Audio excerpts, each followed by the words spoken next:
लोकसभा चुनाव के लिए मतदान में महज कुछ ही दिन बचे हैं। तमाम चुनावी विश्लेषण किए जा चुके हैं, समीकरण के आंकड़े भी निकाल लिए गए हैं, लेकिन एक ही जगह पर सरल भाषा में अगर आपको यूपी की पूरी जानकारी मिल जाए तो ये चुनाव समझना और आसान हो जाएगा। नमस्कार, आदाब, मैं हूं इमरान अंसारी और आपका स्वागत है पंजाब केसरी यूपी पर।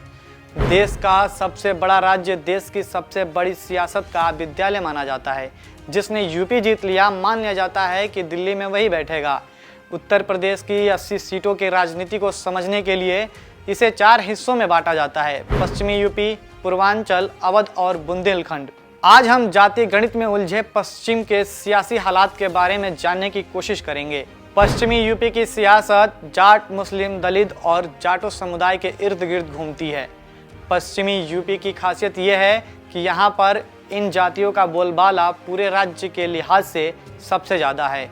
इसे ऐसा समझिए कि पूरे यूपी में मुस्लिम 20% के करीब हैं, लेकिन केवल पश्चिमी यूपी में ये आंकड़ा बढ़कर 32% हो जाता है। मेरठ समेत मुजफ्फरनगर, बिजनौर लोकसभा सीट पर भाजपा, बसपा और सपा कांग्रेस गठबंधन के बीच माना जा रहा है कि मुकाबला इस बार बराबर का होने वाला है। यहाँ सबसे ज़्यादा मुस्लिम मतदाता बिखरे हुए दिखाई दे रहे हैं। अभी तक वह चुनावी माहौल को भांपने की कोशिश कर रहे हैं।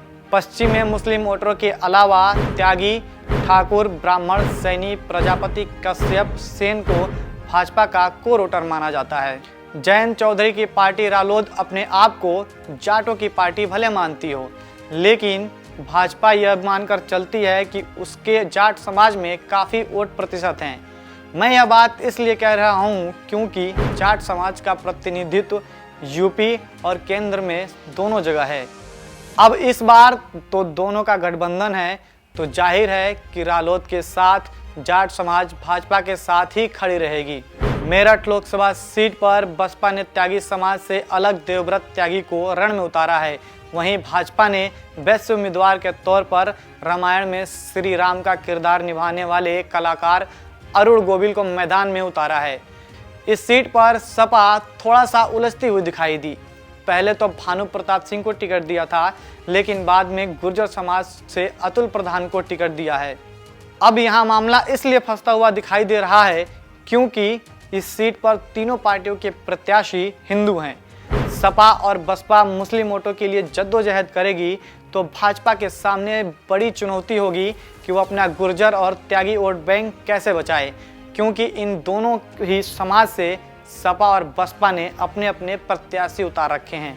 अब सहारनपुर की स्थिति देख लीजिए। यहाँ की सियासी कहानी मेरठ से एकदम अलग दिखाई दे रही है। यहाँ पर तो पार्टियों की नज़र मुस्लिम वोटरों से हटने का नाम नहीं ले रही है। सपा कांग्रेस से इमरान मसूद तो बसपा ने भी माजिद अली को अपना प्रत्याशी बनाया है। वहीं भाजपा इस सीट से राघव लखनपाल शर्मा को मैदान में उतारा है। अब इस सीट पर अगर मुस्लिम वोटरों का सपा बसपा में बिखराव होता है तो सीधा फायदा भाजपा को होने वाला है। अब आगे कैराना की बात करें तो यहाँ की सियासत में जात या बिरादरी नहीं बल्कि धर्म का बड़ा खेला है। यहाँ सबसे ज़्यादा मुस्लिम वोटर हैं, जिनकी संख्या करीब 5,45,000 के आसपास है। यहाँ से गठबंधन ने इकरा हसन को टिकट दिया तो बसपा ठाकुर समुदाय से श्रीपाल राणा को टिकट दिया है। भाजपा ने गुज्जर समाज के प्रदीप चौधरी को दोबारा मौका दिया है। अब इस सीट पर बसपा भाजपा के साथ खेला कर सकती है, क्योंकि ठाकुर पारंपरिक रूप से भाजपा के वोट बैंक हैं। साथ ही उन्हें दलितों के भी अच्छी तादाद में वोट मिलने की उम्मीद है। इससे भाजपा की मुश्किलें बढ़ने के साथ साथ वोट शेयर पर भी खतरा पैदा हो सकता है। बिजनौर में बसपा ने विजेंद्र सिंह को मैदान में उतारकर ठाकुर समाज, जाट, दलित के साथ अति पिछड़ों को भी साधने की कोशिश की है।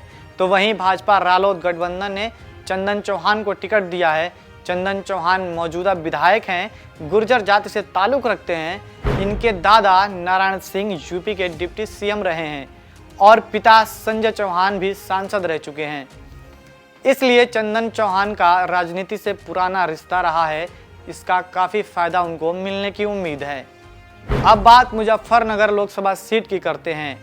राजनीतिक नज़र से देखें तो बसपा ने इस सीट से दारा सिंह प्रजापति को प्रत्याशी इसलिए बनाया है ताकि भाजपा के वोट में सेंधमारी कर सके। इस सीट पर प्रजापति समाज की संख्या अधिक मानी जाती है। वहीं कांग्रेस सपा गठबंधन ने हरेंद्र मलिक को मैदान में उतारा है। मलिक अपने समाज में ही नहीं बल्कि हर समाज में पकड़ रखते हैं। उधर भाजपा ने 2 बार से सांसद केंद्रीय मंत्री संजीव बलियान को मैदान में उतारा हुआ है। जाट समाज के अलावा ओबीसी जातियों में इनकी अपना अलग स्थान बताया जाता है। नगीना लोकसभा सीट से देखा जाए तो बीजेपी से ओम कुमार और सपा से मनोज कुमार, तो वहीं बसपा ने सुरेंद्र पाल सिंह को चुनावी मैदान में उतारा है। इन सब से अलग आजाद समाज पार्टी के राष्ट्रीय अध्यक्ष चंद्रशेखर आजाद पहली बार लोकसभा चुनाव में भाग्य आजमा रहे हैं। सभी प्रत्याशी अनुसूचित जाति के वोट बैंक में सेंध लगाने की रणनीति बनाए हुए हैं। अब बागपत लोकसभा सीट की तरफ बढ़ते हैं। यहाँ पर रालोद भाजपा गठबंधन ने जाट बिरादरी के डॉक्टर राजकुमार संगवान को मैदान में उतारा है, तो सपा कांग्रेस गठबंधन ने भी जाट कार्ड खेलते हुए मनोज चौधरी को प्रत्याशी बनाया है। जबकि बसपा ने गुर्जर बिरादरी की काफी वोटों को देखते हुए प्रवीण बंसल पर दाव खेला है, क्योंकि यहाँ सबसे ज्यादा करीब 28% मुस्लिम वोटर हैं, तो करीब 22% जाट वोटर हैं और वहीं करीब 10% गुर्जर वोटर भी हैं। इस तरह के जाति समीकरण के कारण सभी एक दूसरे के वोटों में सेंधमारी की तैयारी कर रहे हैं। हमसे जुड़े रहने के लिए हमारे YouTube चैनल को सब्सक्राइब करें और नई वीडियो की नोटिफिकेशन के लिए बेल आइकॉन को दबाएं।